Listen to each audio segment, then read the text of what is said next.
It's, it's oh my alien soul. It's Yeah.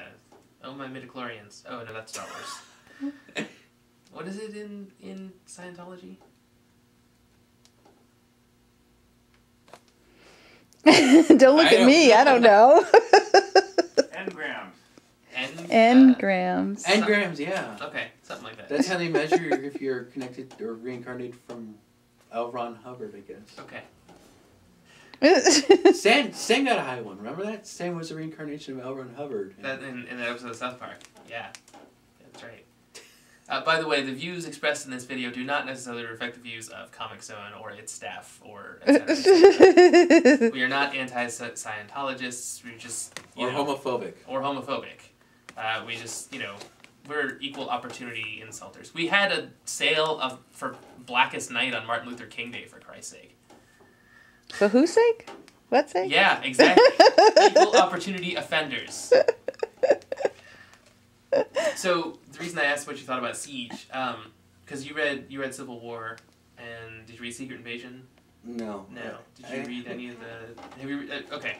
Because my thought, like when they went from doing Avengers Disassembled to House of M to Civil War to World War Hulk to Secret Invasion, and now then Dark Reign and then Siege. So like basically here, just have a whole bunch of events all in a row. Right. I always wondered, why doesn't Marvel just do a monthly series called like Marvel Universe and just have all the events take place in that?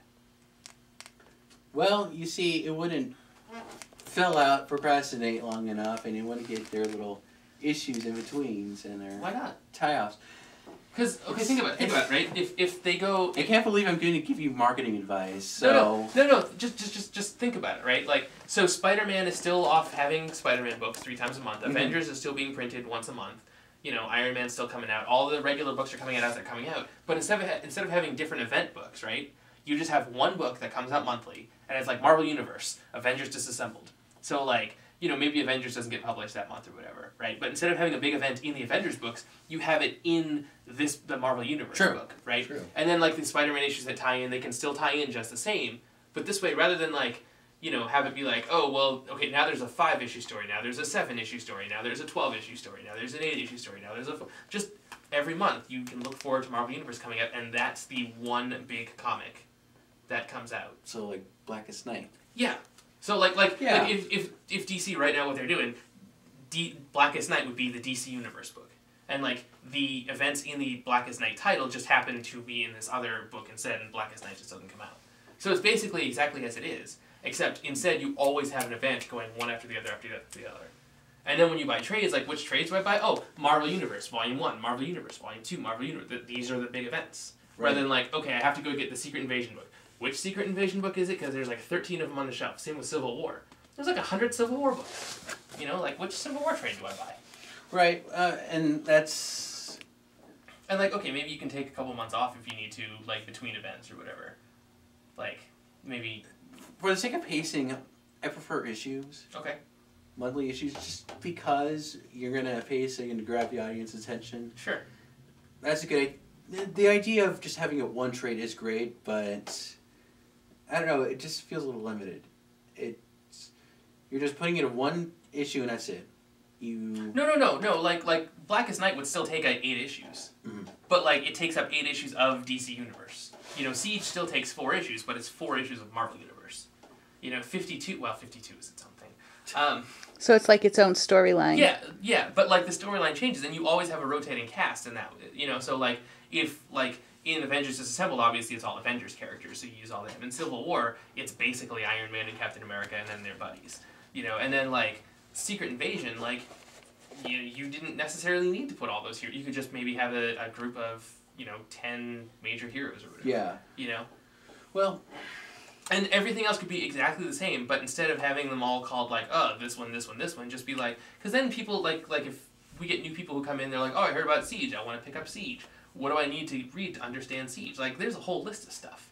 Yes. Yeah, you'd have to list off how Asgard get into America, how the Dark Avengers was assembled, how this was possible due to Secret Invasion. So that's like, you gotta go, okay, well you have to read Secret War, Avengers Disassembled, House of M, Civil War, World War Hulk, Secret Invasion, You know, and then this first Dark Avengers trade.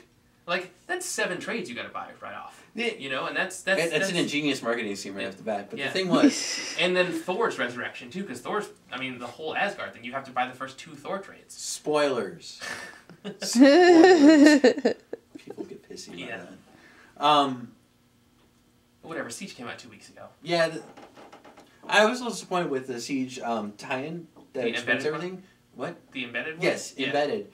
Because you read it, and it's like the first couple pages of Siege #1, and then it's like all the characters' entire biography. You got like Steve Rogers, James Buchanan, Peter Parker for no explicable reason, Norman Osborn, Thor.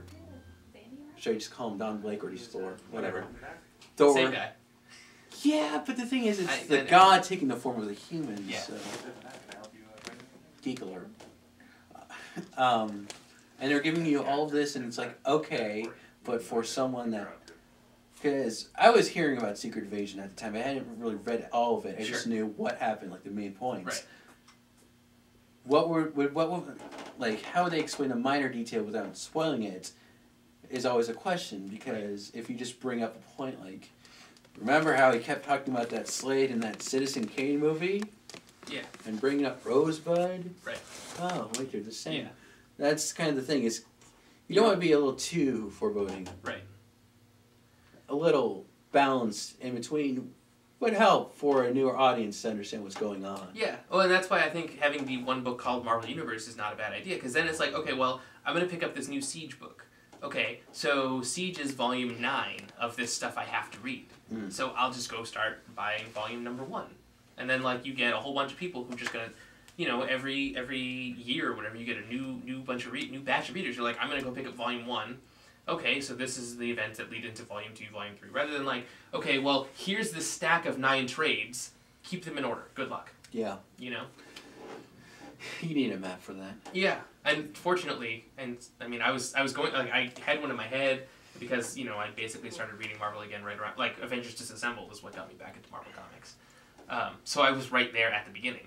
But for somebody who wasn't, I could totally, like, someone who's got into it after Civil War, like, seriously, everything is way confusing. Oh, yeah. So I was going to write a list. Marvel included one in the back of Siege #1, which has, you know, the 9, 10, 12 trades, and they're like, oh, you should read these. And then half of them are out of print. Yeah. I read Cliff's Notes, that's all I need. Yeah. I mean, I suppose at the very least you could go with Wikipedia. But, yeah, like, without that list in front of you, like, okay, what order do these go in? Like, half the people that I talk to in here don't even know Secret War existed. And it's out of print, so I can't get more of them anyways. And I don't mean the 1980 Secret War, I mean the 2002 Secret War, where the Avengers went to Latveria and had that whole weird adventure and then had their memories erased. Like, they don't remember. Yeah, and like House of M, really, you'll need the last like 5 pages of it. You don't need the entire book. It's like, you know, but like really, like you have this Marvel Universe book, and all of it is right there, 1 through 9, 1 through 10, 1 through 12, whatever. Like, here's the highlights. It's like someone goes to me, what was House of M? You see Scarlet Witch. Who? True. Yeah. True. Magneto's daughter. That's Magneto has a daughter. What? Yes. Magneto's daughter. Okay. The daughter of Magneto. She's a witch. Who wears red. Apparently he's a magician, but from what I've heard, Doctor Strange's magic isn't the same as hers, even though they've used the same source, Zero. Well, yeah, the Scarlet Witch's powers affect probability. Right. So she's like, hey, this table probably won't fall on you until now.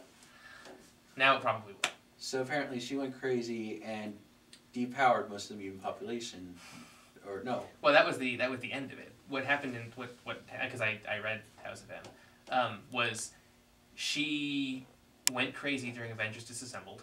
Right, because she kept seeing her children. Right, that she didn't have. Yes. And then she. That she got over. A couple years ago. And she was like, oh, hey, I should give all of my friends and loved ones the perfect lives that they've always wanted. And so that's what the House of M was. It was. Oh, that universe, yes. Yeah, Magneto ruled the world, hence House of M. And Peter Parker was an actor. Peter Parker was an actor. Married to Gwen Stacy. Yeah, he was married to Gwen Stacy. Uncle Ben was still alive. He was perfectly happily married. He has Rhino as a bodyguard, which is awesome. I didn't read the Spider-Man issues, but yeah, Wolverine and like Mystique and all them worked for Shield. You know, the Avengers were an underground resistance group and like headed up by Luke Cage and Iron. Johnny Fist. Storm was a fighter or something. Yeah, something like that. And like it was a really cool. Like everybody got to be perfect. Yeah. Ms. Marvel was Captain Marvel and was the most beloved superhero in the world. It was really good stuff. And then Wolverine remembered, oh right, this isn't the way it's supposed to be. And then Layla Miller showed up and she was like, hey, this isn't the way it's supposed to be. And everyone was like, oh yeah. And then Spider-Man in that universe gone crazy and turns to the Green Goblin, and then... And then they find the Scarlet Witch, and she's like, well, at the base of this, mutants were the problem, so no more mutants. But because her powers are based on probability, she said no more mutants, and, you know, thousands went down to about 200. Yes. Because there was about a 1%. How do I turn all this stuff off? That's enough. Okay.